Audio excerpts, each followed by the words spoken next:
Welcome back to the Horse Racing Show. Remember to like and subscribe to us on YouTube. Follow us on Twitter at Horse Racing Show. Like us on Facebook. We're also available on Apple iTunes and Google Play. We said from the start of this last week, this is only our second show, that our hope is to get as good as it gets kind of guests on there, meaning that you can say, how good is this guy? As good as it gets. He's one of the best of what he does. And this being the Super Bowl edition of the Horse Racing Show, we've got a guy as good as it gets. Executive sports producer with NBC. He has produced not only Super Bowls, but also the Kentucky Derby and the Triple Crown, and I've had the pleasure to work with him on those Triple Crown series. Fred Gaudelli joins us. Fred, thanks for being on. Kenny, great to be here, man. Earlier, I compared the Derby to the Super Bowl only in this way. They're both sort of social animals, pun not intended there, as well as the fact that you've got a big sporting event, and you have these week-long build-ups for either a game or a horse race. You buy any of that? I buy it all. Having had the great fortune of doing both, there are a lot of similarities. That build-up is really intense. A lot of anticipation, a lot of things flying around, a lot of parties, a lot of good times. I think it's a place where most Americans would like to get to, someday, either to the Super Bowl or the Kentucky Derby. I buy it hook, line, and sinker. As far as when you're producing and you're going into a Super Bowl and you're going into a horse race, any similarities on the way you prepare for a 2-minute horse race and a 3-hour-plus football game? The similarity would be you're trying to prepare for as much of the unknown and the unexpected as you possibly can. But football and horse racing really are, no pun intended here, two different animals. A football game, there's a lot of build-up, but then the game starts and it's 3 hours, or 3 hours plus, and you're, covering the action on the field. The Kentucky Derby, as you know better than I, and every year it seems like we make the pre-race longer. It's 3 hours of content that you're generating and are responsible for, and then it's all leading up, to this 2 minutes. And in a football game, you could have, a bad cut or a bad replay, and over the course of 3 hours, as long as it's not the critical plays of the game, no one's going to remember it. And those 2 minutes, you have to be perfect on the first Saturday in May, or everyone's going to remember. So the intensity and the pressure are similar, and you realize you're doing something that's, near and dear to, tens of millions of Americans, but the actual events themselves really couldn't be more different. You've got a lot of space to cover in both places. Obviously, we know the size of a football field. I think people that watch a horse race, sometimes they see the track. They don't realize there's a lot of area, especially like at a Belmont or at a Churchill Downs. There's a lot of area and a lot of cameras needed from that barn area to get over to the track, to get over to the paddock. Look, when I, was assigned the Kentucky Derby, I had watched, 25, 30 derbies in my life, but I never really had the sense of how big Churchill Downs is. And the planning, as you well know, because you're one of the reporters that's all over the map, literally, at Churchill Downs, just the planning of moving people and moving equipment over the course of 3 hours sometimes dictates what the content can and cannot be. And it's a great expanse. And the technical people at NBC really do a phenomenal job of making it as seamless as possible. But it's always in the front of your mind, hey, I want to do this, but can I do this? Because Kenny has to get from the paddock back to the betting window, and that's over a mile. Whereas in a football game, the cameras are set. You know where they are. The teams are within that 100 by 53-yard football field. And yes, you have some cameras that move and things of that nature, but it's nothing like the Derby in the sense that the physical footprint of the playing field or of the venue, really has to be accounted for in all of your planning. Fred, how many cameras would you have at a Super Bowl, and how many would you have at a Derby, ballpark figure? Actually, you probably know exact, but I'm just curious. I know there's a lot. They're probably pretty similar. I think the last Super Bowl we did, and if you're going to count in each pylon there's like 6 or 9 cameras. I count them as one. I mean, Yeah. but you probably have 40 cameras, and the Derby, probably isn't much different. Again, because of that, that great expanse that we talk about of how big, Churchill Down is. It's very similar. But when the race goes off, you probably only have, 10 or 12, 14, 15 cameras actually shooting the actual race, while there's, 35 cameras shooting every single play of that football game. Talking with Fred Gaudelli of NBC Sports. He's produced Super Bowls. He's produced the Kentucky Derby and the Triple Crown. He's won over 20 Emmys. You probably won another Emmy while we're talking. I don't know. You might have won another one.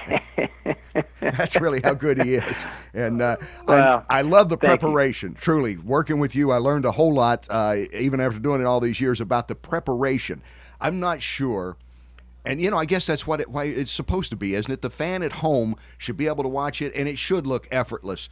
Like Al Michaels and Chris Collinsworth and Michelle Tafoya just show up one day and start calling a game, or we show up and start talking about horses. But there's a lot of preparation that goes on weeks and hours, certainly leading up to it all. Oh, I mean, you're right, Kenny. The person at home should not be able to feel or see the effort that it took to put on that event. And to me, and again, I mean, I've done a lot of football games. I've done 2 Triple Crowns in my life, and that's about it. But the preparation for horse racing, to me, far surpassed that of a football game. And again, I've done football for over 30 years, so it's kind of second nature. But it is extensive.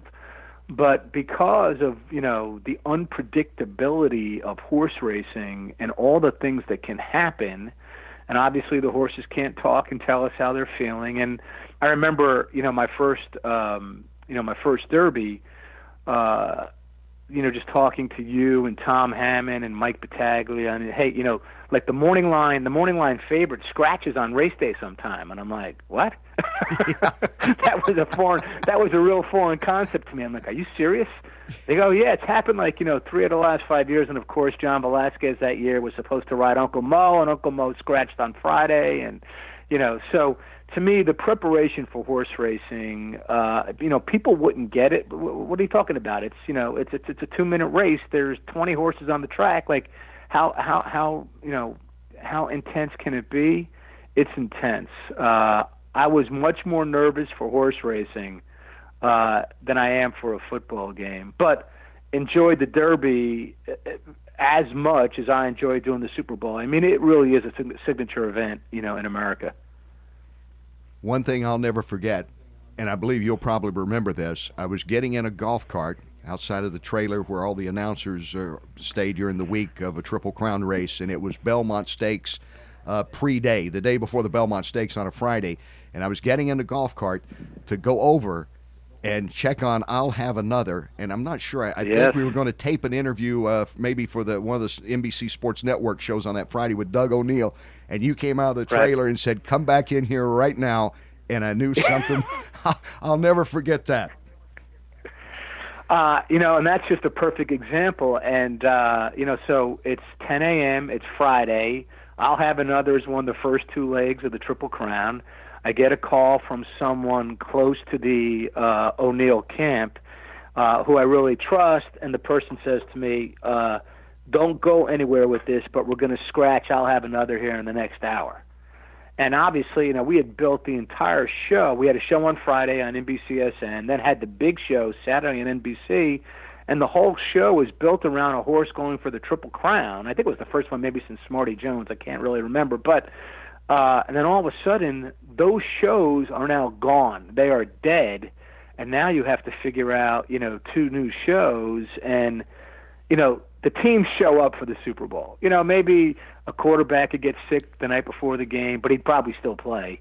But you don't have those kind of developments in major sporting events, in America. It rarely ever happens. I mean, I remember I did a Super Bowl where Barrett Robbins, who was the Oakland Raiders center at that time, disappeared the day before the game, went to Tijuana, went on a drinking binge and couldn't play in the game, but he's 1 out of 53. He's not 1 out of 1. And we didn't build an entire show, around the center for the Oakland Raiders for Super Bowl 37.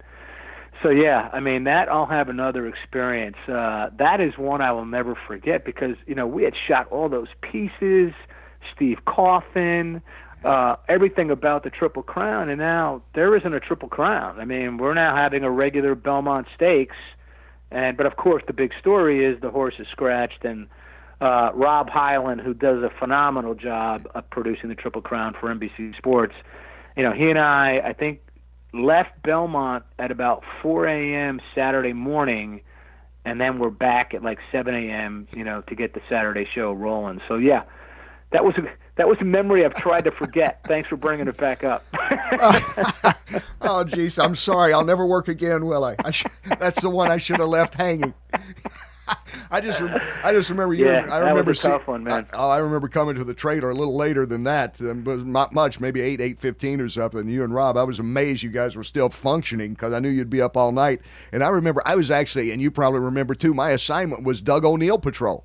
Everything I was going to do on that day was Doug O'Neill, and I'll have another, and Paul Redham and the whole connections.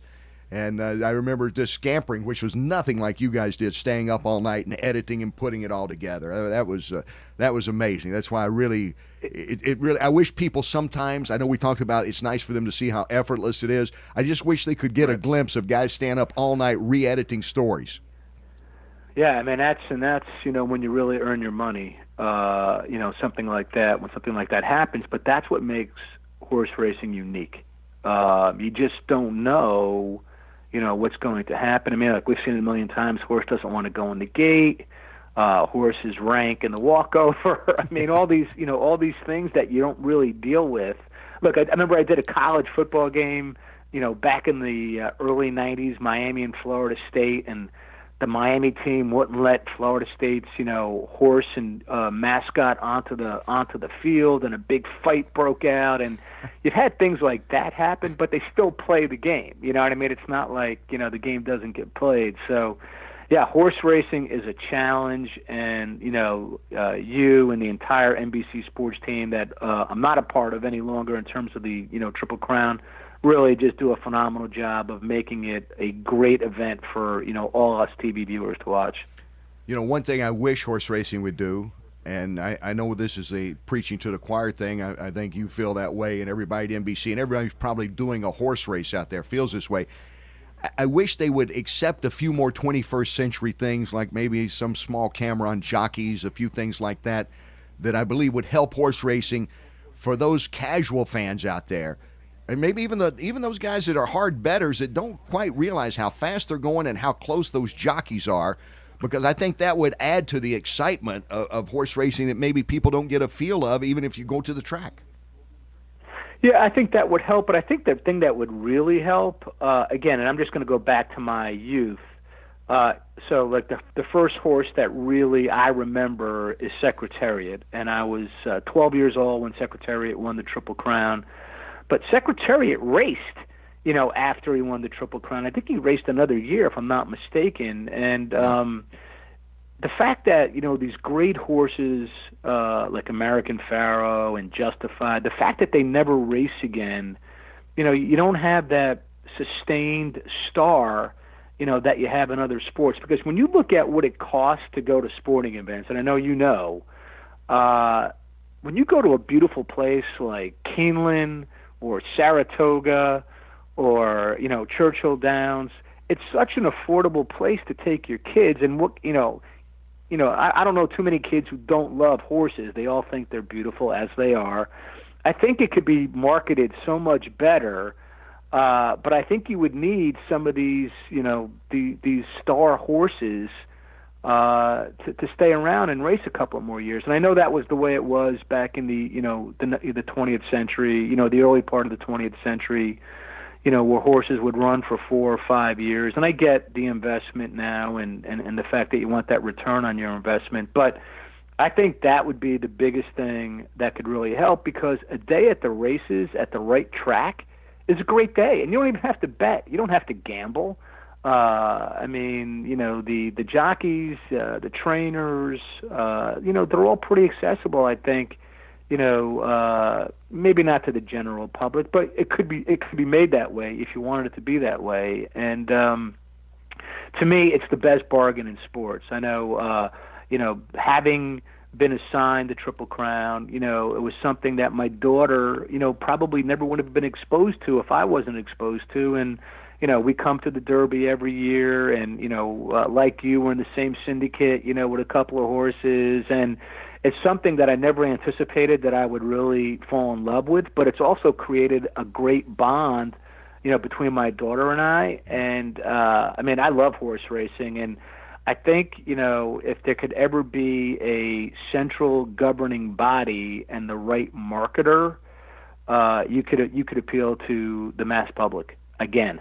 Yeah, I think you hit on it. It would be like if Goodell had no control over the AFC, but he had the NFC almost. That for those that are casual, that's the way horse racing is.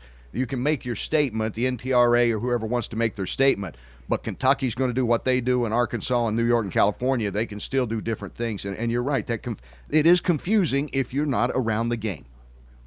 Right. And, you would need, there would have to be, look, there's a lot of owners, I feel like, in the sport of horse racing that get that principle, that see the potential if there could be a unified body and everybody on the same page, because it's not cheap going to sporting events any longer. I don't care what the event is. If you're talking about professional sports, it's it's a commitment financially. And to me, horse racing is one of the great bargains of all time. And at the right track, on a beautiful day, it's a great experience. It's a lot of fun. I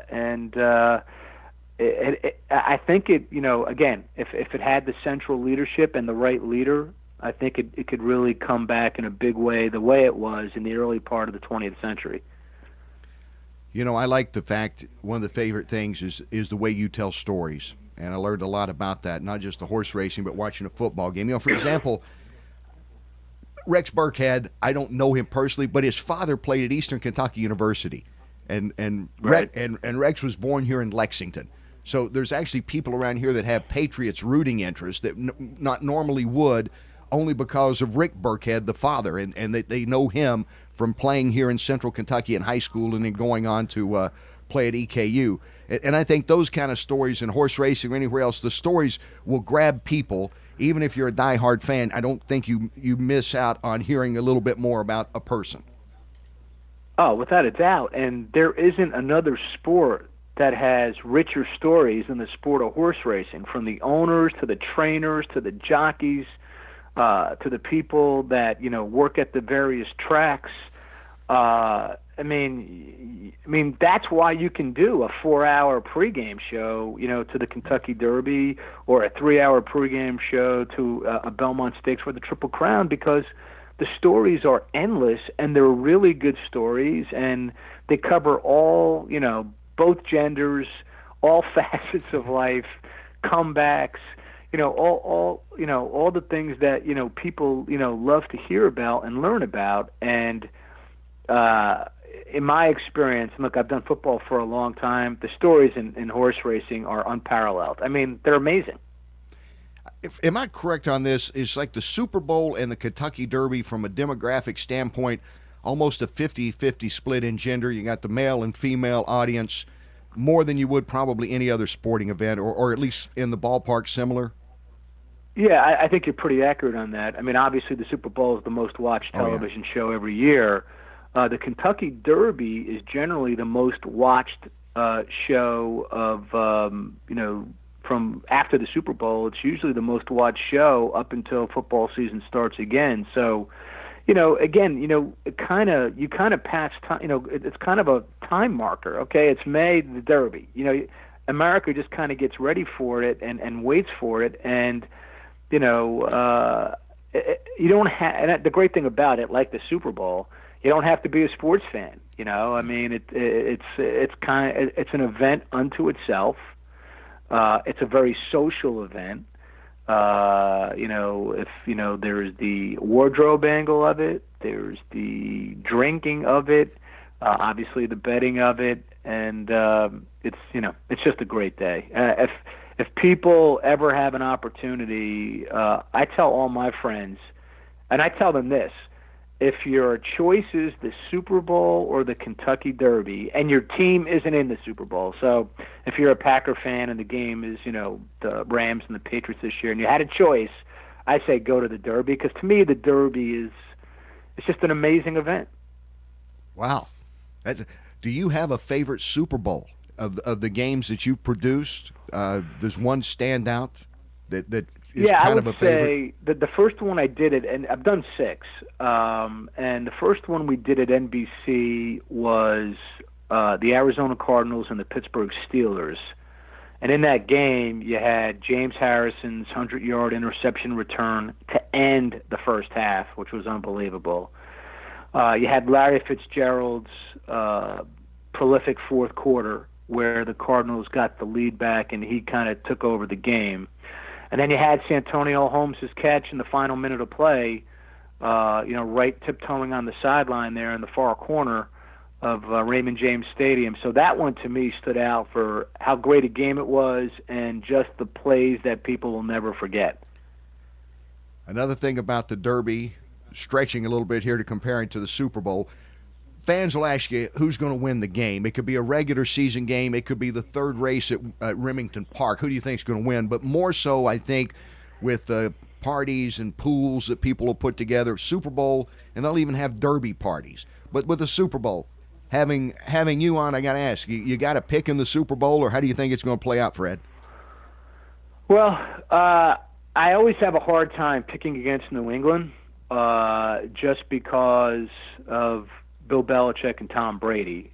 But having said that, if Kansas City would have won the coin toss a couple of weeks back, they might be in this game right now, because I thought whoever had the ball last was probably going to win that game. And we may see the same thing on Sunday. I'm really curious to how healthy Todd Gurley is. Mm-hmm. He didn't appear to be too healthy in that championship game down in New Orleans.